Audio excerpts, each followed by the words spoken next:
Curious detail here. Have a look. Behind me you can see boots with laces tied, tossed over electric wires. It means that this district is under the protection of a gang that manages the area. You can't just come here, really. When we arrived, we were asked to stay in the car. Our attendant went to talk to particular people. Only after this were we greeted and allowed to come in.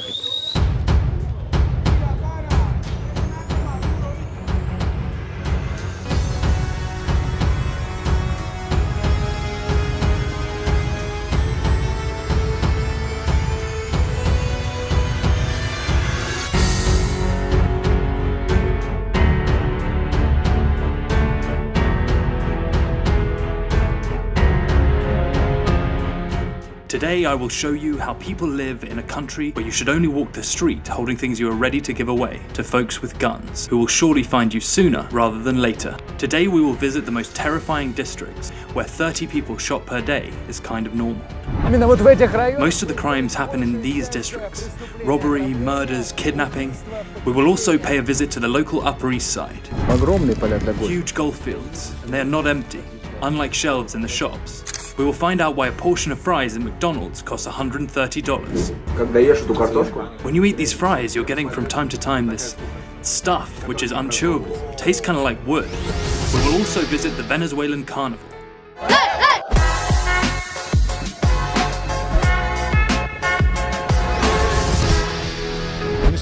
Venezuela is an amazing country because a full tank of gas costs around 8 cents, whereas toilet paper is $8.42.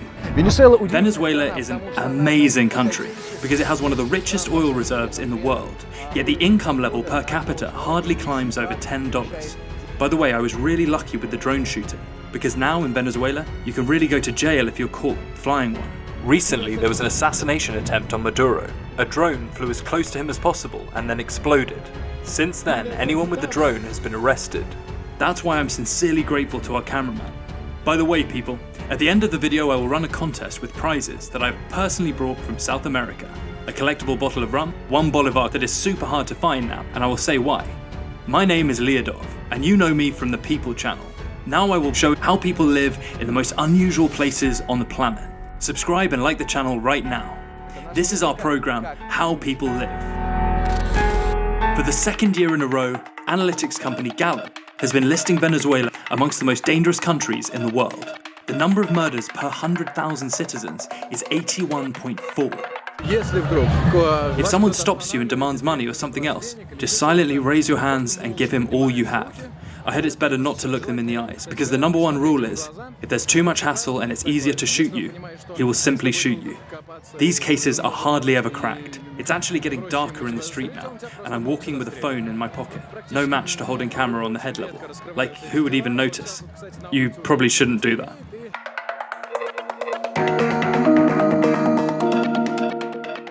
On my way from the airport, I was told that recently, a couple of days before my arrival, a Russian was attacked.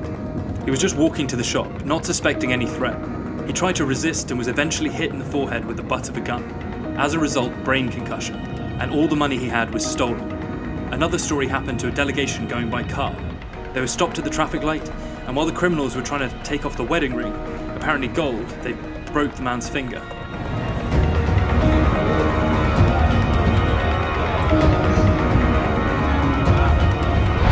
The main type of transport in the Venezuelan barrios are motorbikes. Small houses in the street are built as close as possible. Traditionally, most of the crimes happen exactly in these districts. Robbery, murders, kidnapping.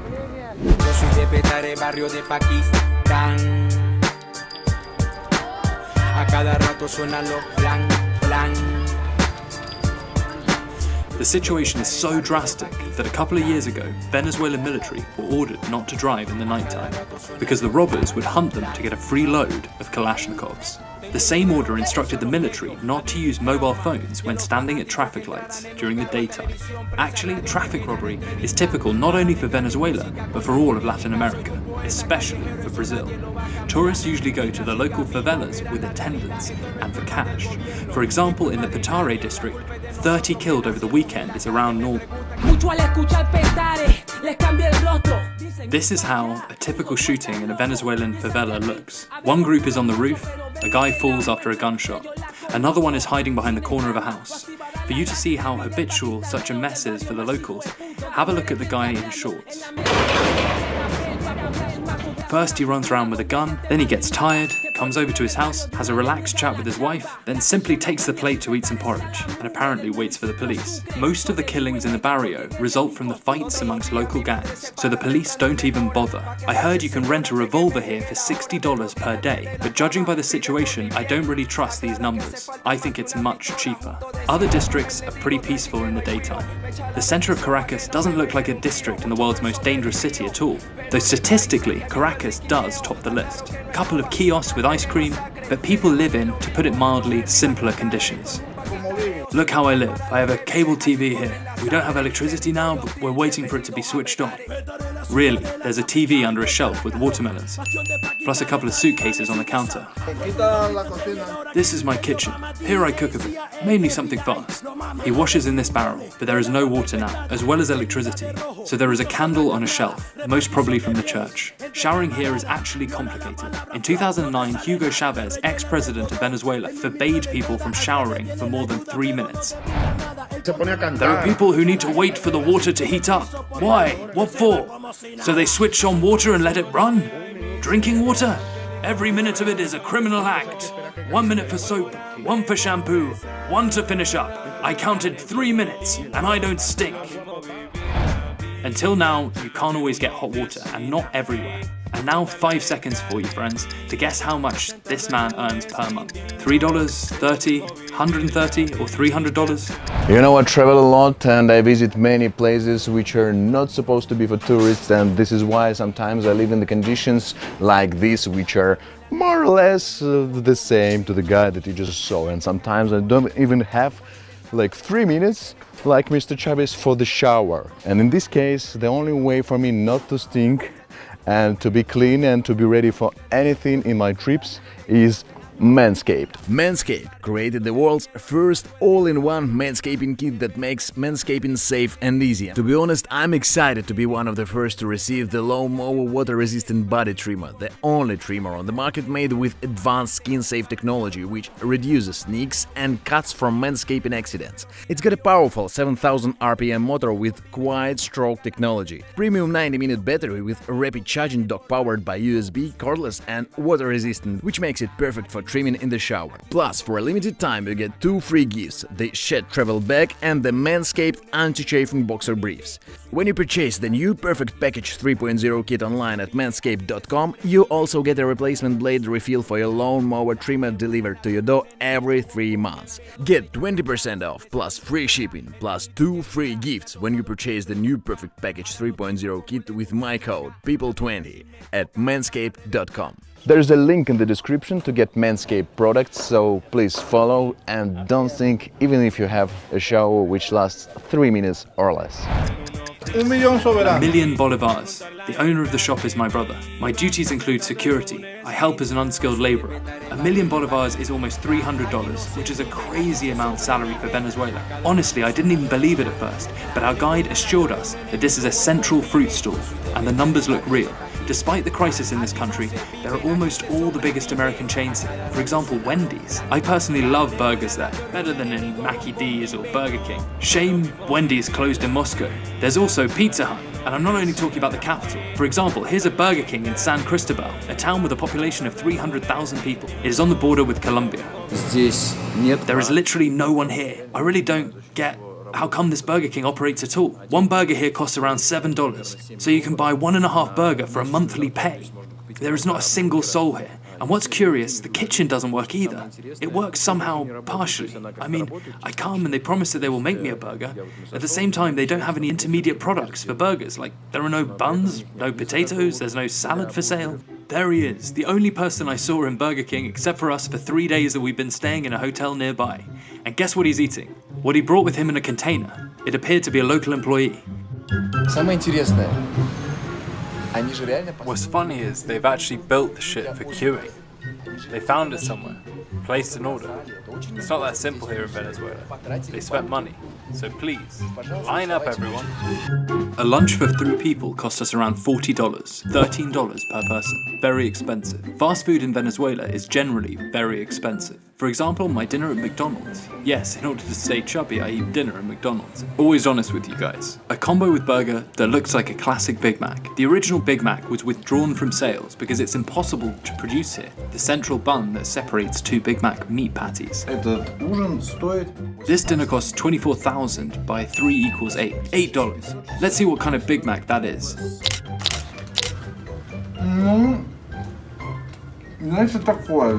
Well, you know, it's okay. I thought it could be a lot worse, especially taking into account what I've been eating before in this wonderful country. Not bad at all. Very similar to a Big Mac.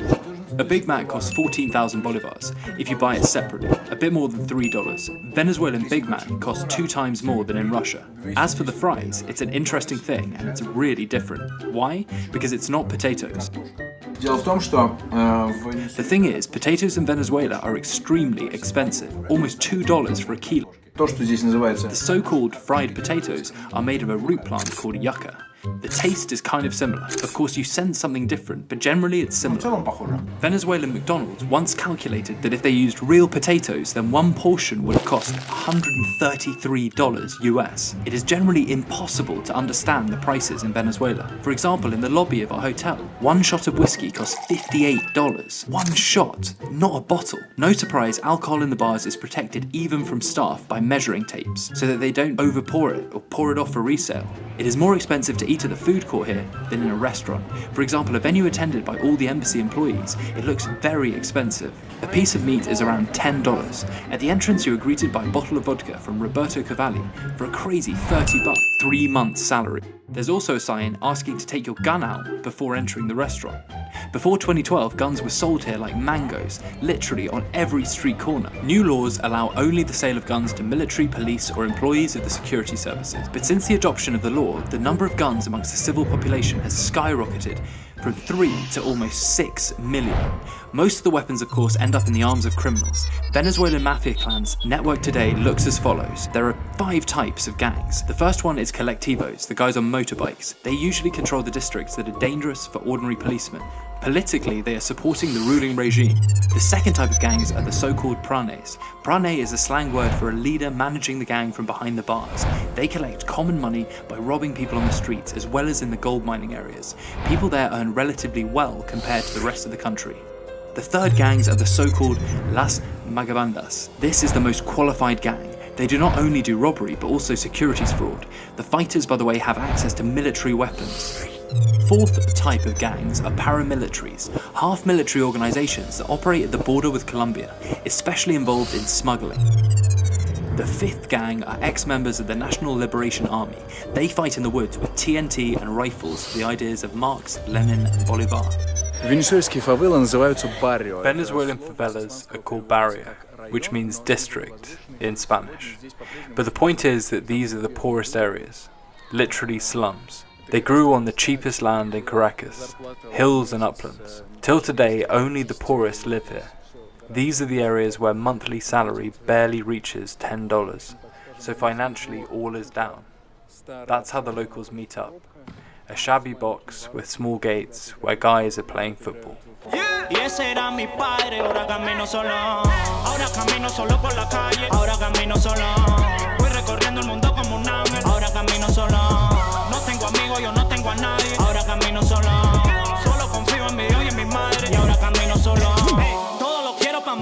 Basically, Barrio is a town with 500,000 people squeezed into the area of 2 or 3 districts of a typical Russian city. The higher you climb, the narrower the streets are. In some places, paths turn into stairs that have space for only a couple of people. Barrios started to form already in the first half of the 20th century, after the fall of food prices. From 1939 until today, agriculture remains a financially unprofitable activity, so the former farmers have nothing to do but to relocate closer to the city to get any job. Naturally, there's never been any issue with permission permission to build huts, one on top of another, but nobody really asked. People just look at the bricks and did the job. That's how it looks inside. No wallpaper, stone walls, painted at best, cloth curtains instead of doors. The rooms are tiny, so there is space only for a bed, basically. Wardrobes and dressers are not popular around here. People just store things in plastic bags. No heating. Thank God, in Venezuela the temperature rises up to 122 Fahrenheit, even in February. Holes in the walls don't seem to bother anyone either. The roof is simply a steel sheet. Most importantly, it must protect from rain and hold in place. The wind here is really strong. This woman's name is Luisa Ana Gonzalez. She is a dance teacher and a nail technician. She earns 50,000 bolivars or $14 per month. She received a flat in a new house closer to the city centre under the resettlement programme. The hut is too small for 3 kids. She still visits Barrio often and is proud to have water and gas in the kitchen because when her father was building the house, none of this was available. Bloque por bloque. We've built this house slowly, brick by brick. I wasn't born yet back then, and now I'm already pushing 35. Each barrio has its own beholder, who reports to the seniors in his gang, not to the police. These laws are learnt here from childhood. The easiest and maybe the only way to become rich in the barrio is to become a criminal. Folks don't really see any upward mobility, nor chances to get legal income. Check this interview with one of the gang leaders. Well, we do a little bit of everything. Drugs, kidnapping, stealing cars, killing for money, like hitmen, you know. Mostly drugs. Do you bother about the police? No, I have good contacts. In my case, life is better now than in the past. But I reckon people of the city are having a hard time. Last year was the worst year in the history of Venezuela. I don't know why. Maybe it's the economy. I've already mentioned that Venezuela is one of the richest countries when it comes to oil. And now, 3 seconds for you to guess which place Venezuela holds in the top 10 list of countries with the biggest oil reserves. Is it the 10th, the 7th, the 5th, or the 1st? According to the World Factbook by CIA, Venezuela has the biggest oil reserves in the world. There's more golden black liquid here than in Saudi Arabia that look like this. Also more than in Russia, but we can refrain from pictures here. So what happened? Only 20 years ago, the situation in Venezuela was a lot better. In 1999, maybe the most charismatic leader of the last century came to power, Hugo Chavez. His speeches were flamboyant and extravagant. Once he was holding the floor for 11 hours in a row. Imagine that. At the same time, Chavez hated America and shook hands with everyone against the USA. Chavez was once pissed that they shared the same time zone with New York. He literally said that Venezuela had to refuse the time imposed by the imperial regime and turn Venezuela's clocks back 30 minutes. Insane. Another time, while giving a speech in the UN, he commented on George W. Bush, who took the floor a day before. Ayer estuvo el diablo aquí. Devil is here. En este mismo lugar. He was in this very spot only yesterday. It still smells like sulfur. The turning point for the Chavez government was in 2001, when oil prices started to grow. He nationalized the industrial facilities, so billions of dollars from oil sales started to flow to the country's budget instead of the US. He issued food subsidies, improved education, and started to build the healthcare system, which in turn led to a sharp drop of the poverty rate by more than a half. These programs first really helped the poor strata, but at the same time made people directly dependent on the oil prices. It was clear that the programs couldn't go on if the prices were to fall. It happened already after the death of Chavez. Oil prices around the globe dropped almost 2 times in 6 months. Many countries entered the crisis, and the government of Venezuela couldn't do anything to fix the situation. Consequently, the government couldn't cover the food subsidies for all of the poor, who by that time composed 82% of the population.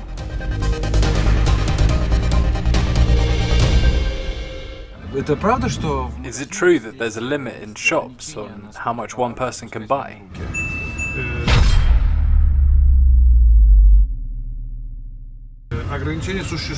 This limit exists, and not only on the quantity of goods, but also on the days when you can buy them. When you come to the shop, they check the final number of your ID. For example, on Monday, one can buy food only if the last number is 1 or 2. Tuesday is for those who have 3 or 4, and so on. It happened to me several times that I came to buy something and they wouldn't sell it to me because my ID number ends with an 8. My day is Friday.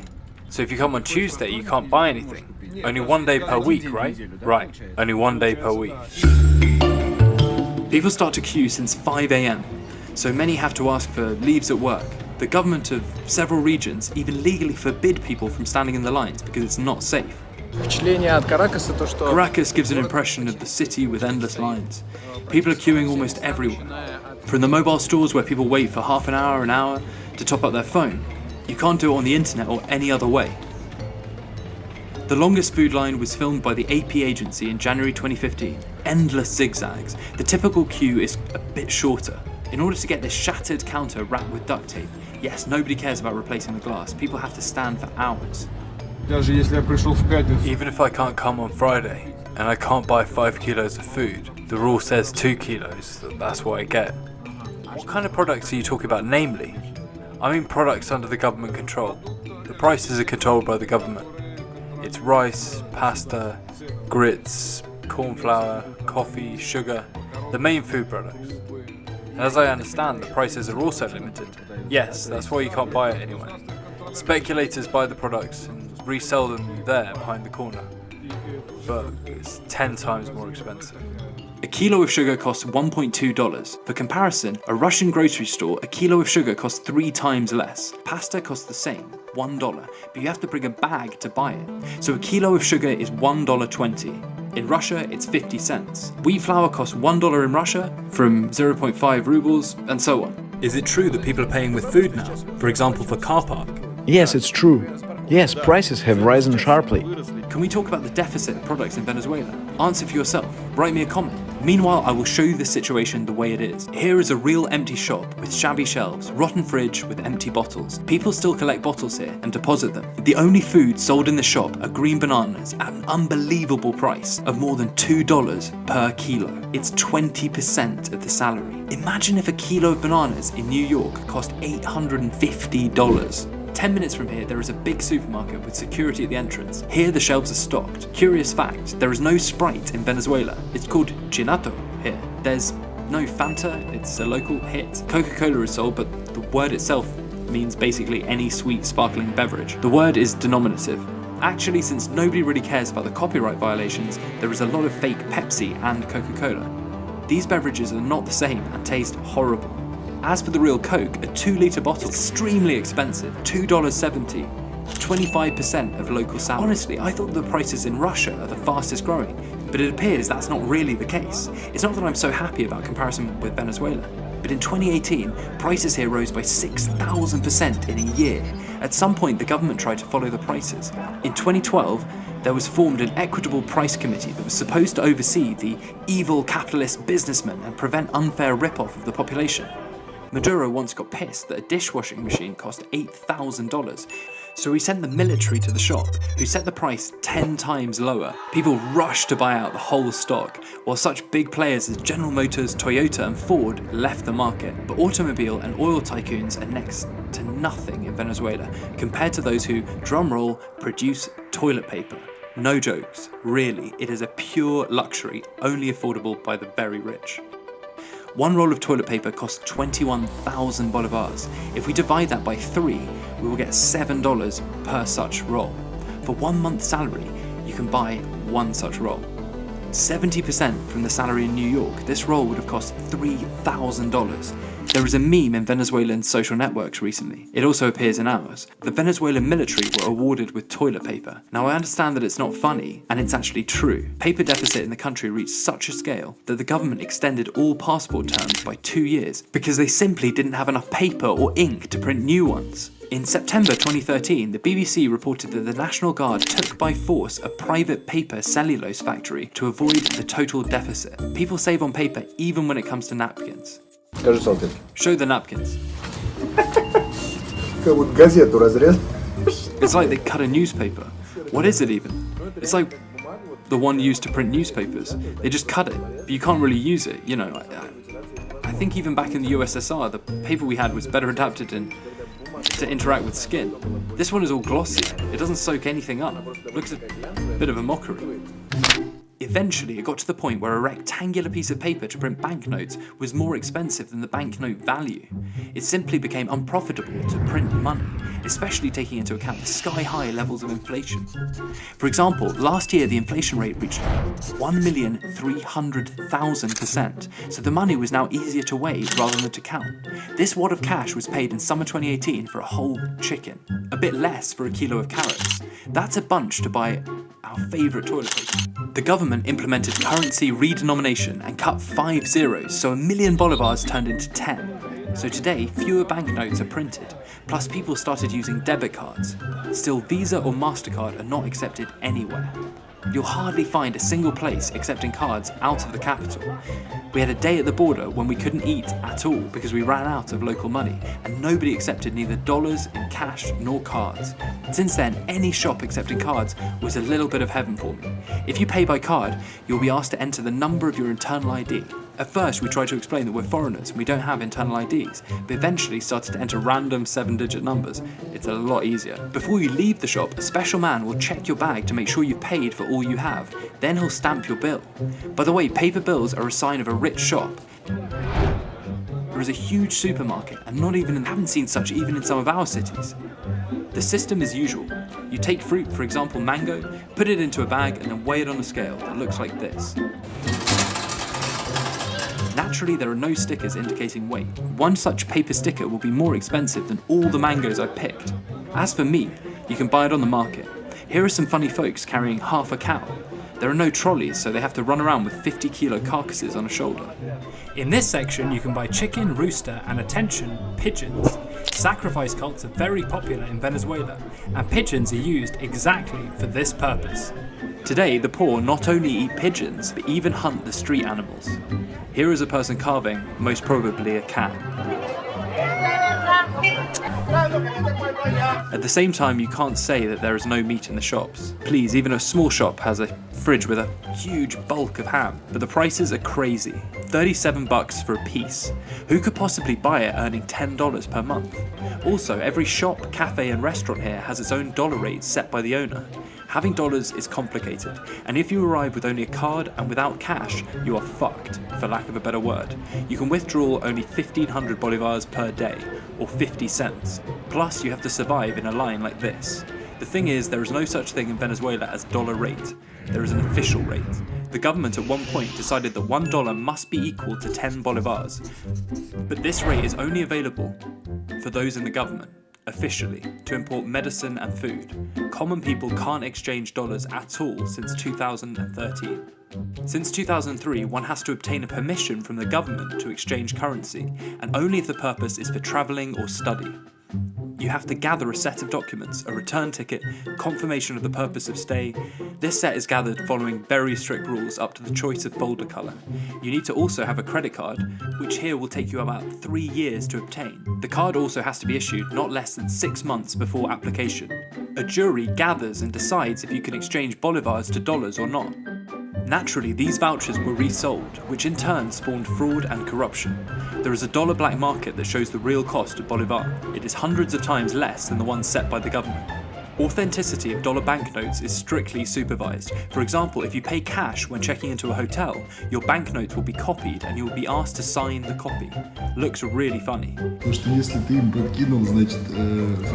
you give them fake money, they will find you an exact retribution? Yeah, sure. Dollar rate on the black market is, obviously, not coming from the central bank. It's a separate world. I don't understand what these people are thinking about. The rate comes from the Instagram accounts. Here is one of the most popular ones. The rate fluctuates all the time and drastically. So people, now you finally understand why the Bolivar dollar rate is such a mess. And now the promised contest. We don't have any super prizes, Beamers or Mercs, but at least all is fair. This is what I brought from this amazing country. By the way, I was supposed to bring a box of fruit from Venezuela, papaya, mango, stuff like that. It's been around 2 or 3 months already. Aeroflot is promising to bring it. I'm still waiting. It's not that I dream to share these fruits with you. I'm just curious. how it will look like after 3 months at plus 40. Back to business. The first place prize is a collection bottle of rum in a beautiful tissue bag. By the way, it's that rum that was carefully supervised with help of a measuring tape. The second prize is a 1 bolivar coin. It's a really unique prize. It's basically 1/10,000th of a dollar. You can hardly find one today, even in Venezuela. I've mentioned they're using cards now and all. So the third place prize is this bracelet in Venezuelan colours with a cute anchor at the end. As for the task, people, the task is to guess as precisely as possible the rate of bolivar to dollar exactly in 2 weeks. We will take the figures from the real Instagram page. Here it is, namely from the top stock, the Air TM. We will take the figures posted at 2 p.m. Venezuela time. Pay attention to the name of this Instagram page because there are fake accounts. The one we need is spelled as one word and the page has 1 million subscribers, so don't confuse them and subscribe to this channel right now to stay updated on future videos and of course on the contest results. Moving on. There is a place in Caracas called basically the Upper East Side, rich area. There is an area with a large number of extremely expensive houses.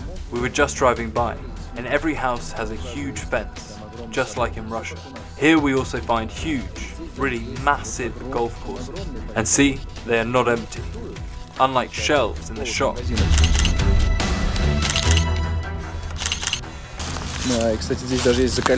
There is even barbed wire here. Look, why? You know, the problem is that there's no middle class here. There are many poor people here, and they're rich. I can say that there aren't too many. These people are stinking rich.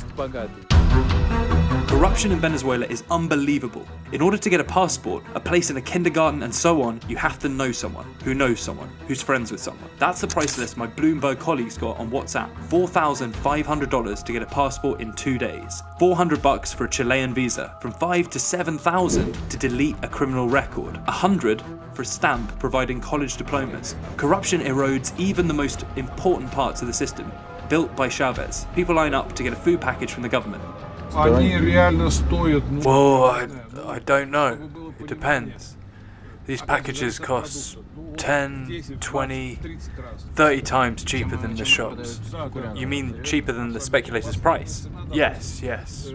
For example, last time the price of a package with milk, butter, pasta, grits, sugar and coffee was around 3 or 3,500 bolivars. $1. Yes. The problem is these free food packages reach fewer and fewer people each year. That's why communist Venezuelans have long been using the capitalist system to make money. Generally, despite the anti-American course of the government, people are quite loyal towards the US. The daughter of Chavez himself happily took selfies with Justin Bieber. Here's a guy on the street with a meat grinder. He will grind you as much coffee as you need. Street vendors sell what they can get, not what's in demand. Here's a man with a thermos who sells hot tea. Another one sells cigarettes, 200 bolivars each. He sits here for hours and even at lunchtime. Some guys like to chill, play chess and drink tea. The perfect job is a taxi driver. There is an army of them here. You can both chill between the rides and make some cash.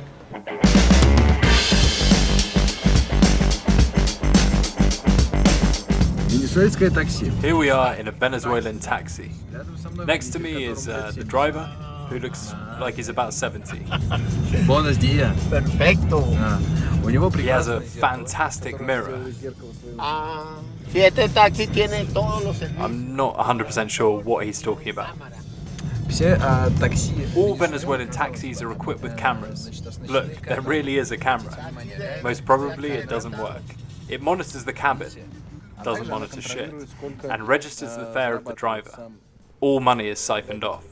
There is a radio here, and the taxi meter that doesn't work for some reason. Really, why would it?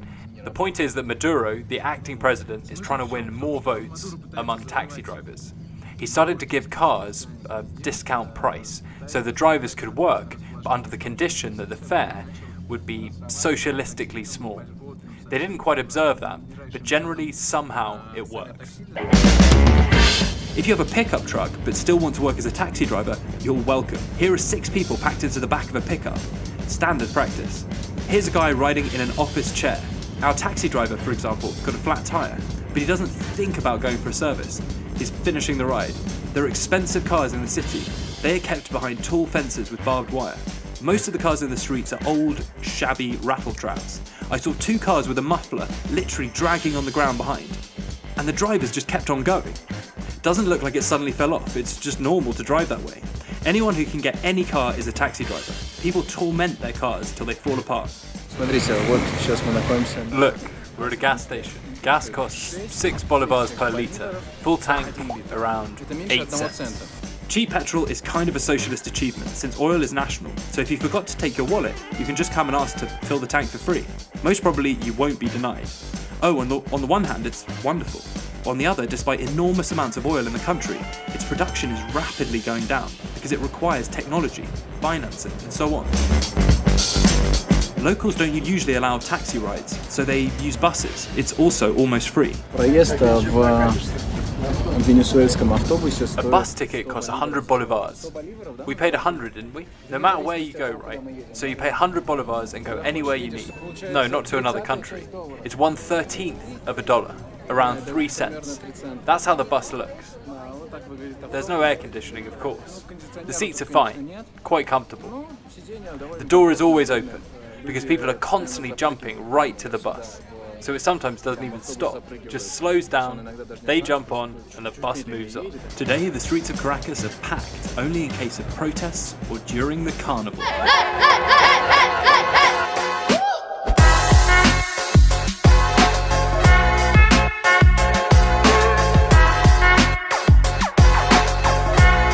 Venezuelan carnival is similar to our Pancake Week and the beginning of Great Lent. Children and some adults dress up, paint faces and go for a walk. If we turn a blind eye to the public disorder the carnival ended with this year, it's generally safe in the city at this time, criminally speaking.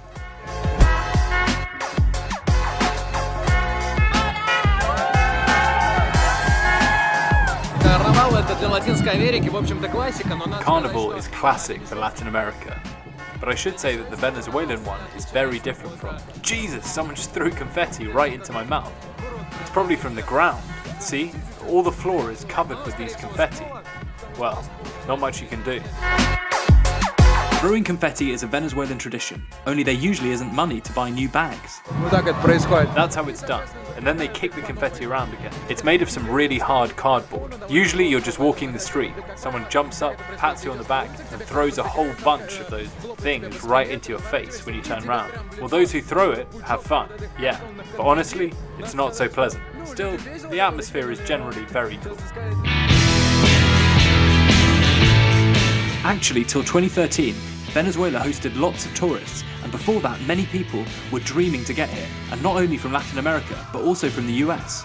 Things in Venezuela were so good that at one point they became the biggest consumers of whiskey in the world, and in the second half of the 70s, the country was the richest on the continent due to the income from oil sales.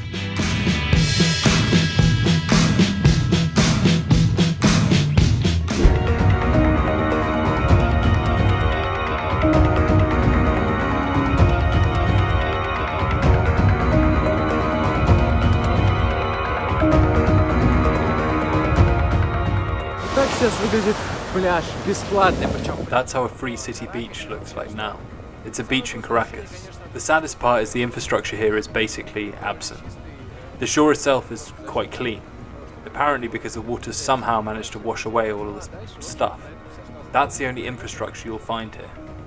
There are the remains of canopies. There's one remaining there. Well, and before people could lie and relax in the shade, there are no changing rooms, so people change in the bushes. I'll turn now so you can see how people change. They just go to the side and do their thing. That's the whole beach infrastructure. Honestly, instead of coming here for a holiday, I'd rather go to Samara. There's a good beach there. I'm from Samara, so please come. It's a great city. At the same time, Venezuela has fancy resorts, especially on the islands, that look luxurious like the Maldives, but the prices are so high that these resorts are affordable only to the guys from the golf fields. Common people just can't afford it. They most likely have never even heard that such places exist.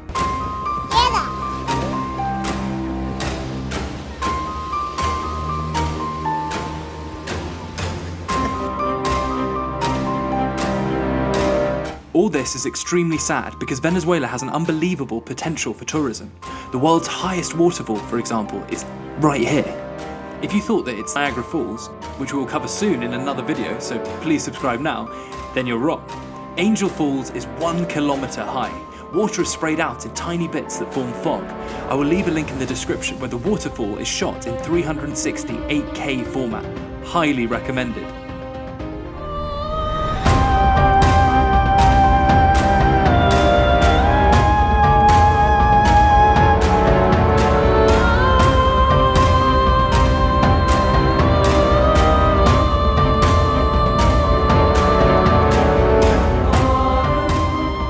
The waterfall is in deep jungle, and you can only reach it by boat or by plane. There isn't a single tree here that hasn't been struck by one of the frequent lightning storms.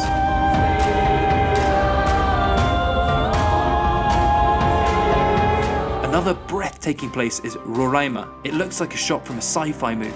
It's also known as the tabletop mountain of Tepeus. It is part of a big plateau that formed 200 million years ago, when America and Africa were one continent. Roraima was inaccessible for people for many years. Only the bravest from the Indian tribes sneaked from time to time to what they believed was the sacred terrain. There is a legend about a local Loch Ness monster. It's called Caborosaurus. Witnesses often describe a Caborosaurus as a huge snake with a prolonged body 5 to 30 meters long, with the head of a horse or a camel. That's how the remains of a Caborosaurus look, though later it was discovered that it was a shark.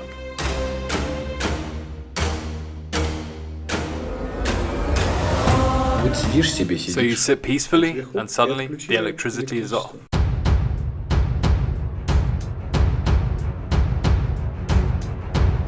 In the next episode, I will show you how the most dangerous country lives in complete darkness. We're actively told to sit in the car, like it's dangerous. What happens on the streets at night when the city centre is empty? It's the first time that electricity was shut down in the whole country. Can you imagine what it is to switch off electricity? For example, in the whole of Russia? How many days can you survive if there's no water or electricity in a flat? All water pumps are also electric. We could hear gunshots all night long. God knows what kind of gunfight it was. What happens at the Venezuelan border? How families cross the ford by foot, while others protest against the government and the police. Let's go back.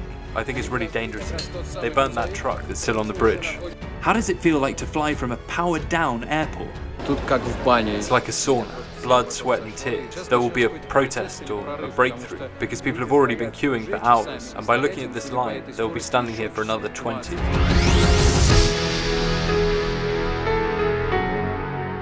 This is our new format. Please subscribe to my channel, press like, take part in the contest. Here you will see how people live.